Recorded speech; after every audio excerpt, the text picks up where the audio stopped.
Hey, this is Kenny Florian, and you're listening to the I Only Touch Greatness podcast.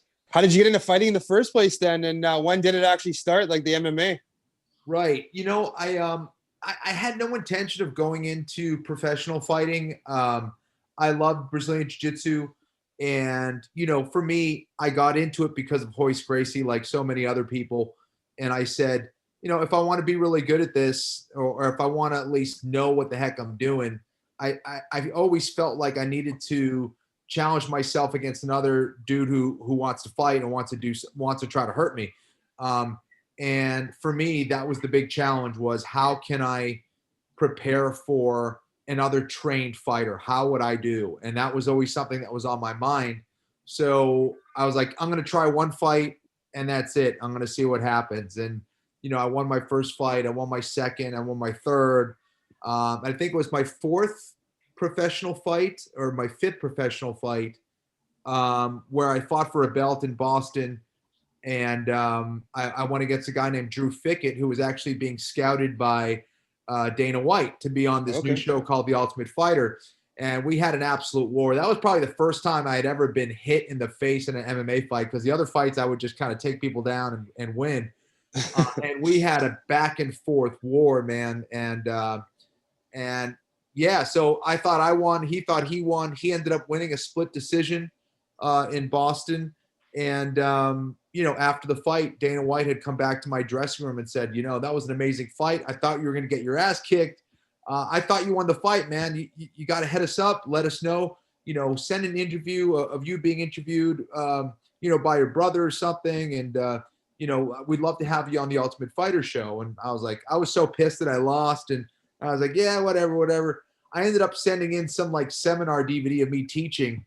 And I got a call. They asked me if I was interested in coming out to Vegas for an interview. I did the whole interview process. They told me it was actually going to be a weight class at 185 pounds, even though I was like 170 pounds at the time. And I ended up doing it anyway. Luckily, got to the end of got to the finals, got my ass kicked by Diego Sanchez.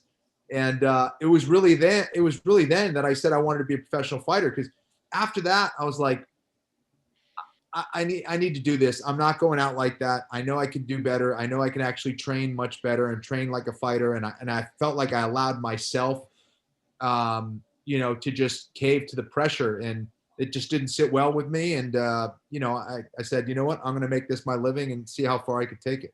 Well, you made the right decision, that's for sure. I was Yeah. going to say, you just brought up Diego Sanchez. You guys are one of only two fighters to complete in 4 different weight classes. What's it like fluctuating like weight classes that much? It was interesting. For me, I always thought the martial artist should be able to compete against anyone for the most part. I think that's the real sign of a great martial artist, is that you'll take any challenge and you will perform well. So I think that it definitely pushed me to be better, more disciplined, more skillful.